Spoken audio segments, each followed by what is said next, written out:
Hello, আসসালামু আলাইকুম। সবাইকে স্বাগতম। আজকে দেখব আমরা কিভাবে মাইক্রোসফট ওয়ার্ডে নাম্বার থেকে ওয়ার্ডে কনভার্ট করতে পারি।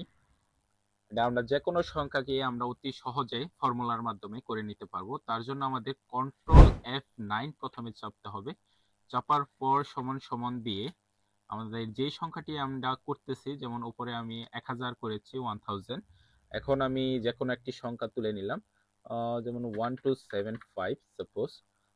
এখন আমাদের দিতে হবে ম্যাক্স ম্যাক্স স্ল্যাশ দিতে হবে। এখন পূরণ দিয়ে আমাদের একটি টেক্সট লিখতে হবে, যেটি হচ্ছে CART TEXT কার্ড টেক্সট লিখে আমাদের মাউসের রাইট বাটন ক্লিক করে এখানে আপডেট ফিল্ড অপশনে ক্লিক করতে হবে। প্রথম ক্লিক করার পর দ্বিতীয়ত অপশনে ফিল্ড কোডস যেখানে আছে এখানে ক্লিক করার সাথে সাথেই আমাদের আমি যা লিখেছিলাম তা ওয়ার্ডে কনভার্ট হয়ে গেছে। তো 1275 অনলি।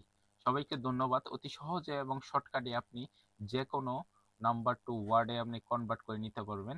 তো আপনার সময়ও অপচয় হবে না এবং সুন্দরভাবে এবং শুদ্ধভাবে হবে। আশা করি সবাই বুঝতে পারছেন।